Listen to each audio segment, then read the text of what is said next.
నా శరీరం అనుకున్న శరీరాన్ని కట్టెల మీద పెట్టి కాల్చేస్తుంటే జీవుడు పైకి లేచి చూస్తుంటే ఉగ్రభూతములన్నీ చుట్టూ చేరి రా రా అంటుంటే కపాలం బద్దలైపోగానే కొడుకు కూడా వెళ్ళిపోతుంటే నాన్నవాడు నాకు లేడురా మిమ్మల్ని నమ్ముకున్నానని జీవుడు ఏడుస్తుంటే ఒరే ఎవ్వరూ వెళ్ళిపోయినా బెంగ పెట్టుకోకురా నేనున్నానని ఓదార్చడానికి కూర్చున్నాను పార్వతి అన్నాడు.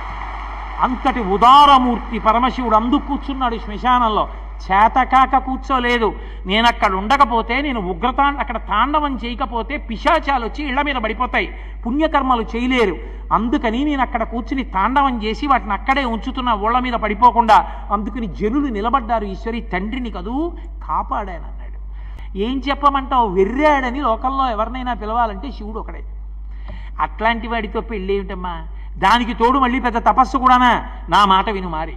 ఆ పరమశివుడి గురించి తపస్సు ఎందుకు? బ్రహ్మచారిని ఎంత అందంగా ఉన్నానో చూడు, తరుణి నన్ను తగులుకుని నా వెంట వచ్చే, ఇద్దరం వెళ్ళిపోదాం, పెళ్లి చేసుకుందాం అన్నాడు.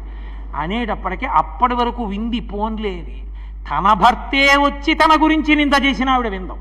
వెంటనే లేచింది, చెలికెత్తెల్ని పిలిచి నమశివాయ అని ఈశ్వరుడికి నమస్కారం తప్ప వీడు పనికి మాలిన మాటలన్నీ మాట్లాడుతున్నాడు, ఎవడో బ్రహ్మచారిట, వీడి పళ్ళు ఊడిపోయేట్టు కొట్టి ఈడి చేతుల బారేయండి ఆశ్రమంలోంచి.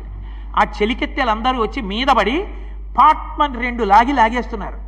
పరమశివుడప్పుడు ఒక్కసారి తన నిజస్వరూపంతో ప్రత్యక్షమయ్యాడు. సంతోషపడిపోయి పార్వతీదేవి లేచి స్తోత్రం చేసి ఆయన కాళ్ళ మీద పడి, పార్వతీ నీ తపస్సు మెచ్చుకుని నీ యొక్క శివభక్తిని లోకానికి చాటడానికి ఇలా వచ్చాను తప్ప నీ యొక్క భక్తి యందు నాకు అనుమానం లేదు. కాబట్టి రా, కైలాసానికి వెళ్ళిపోదాం మన ఇద్దరం, మనం ఆది దంపతులం రమ్మన్నాడు. అంటే ఆవిడంది, నేను దాక్షాయణిగా ఉండగా అలా వచ్చాను, కానీ ఈసారి అలా రాను.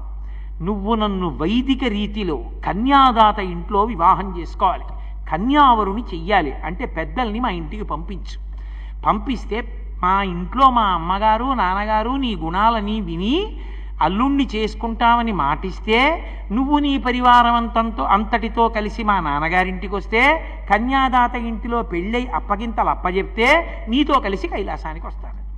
అయితే సరే అలాగే పంపిస్తానని గబగబా మళ్ళీ వెళ్ళాడు. వెళ్ళి సప్తర్షుల్ని పిలిచాడు. వాళ్ళకన్నా మేధావులు ఎవరుంటారు?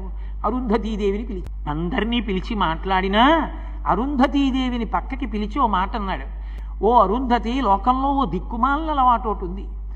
ఎవరినైనా పిల్లాన్ని తన కూతురికి ఇవ్వడానికి తండ్రి చూడగానే అని రకరకాల మాటలు మాట్లాడే వాచాలకులు తల్లులే అని నేనంటలేదు అరుంధతి, లోకం అంటూ.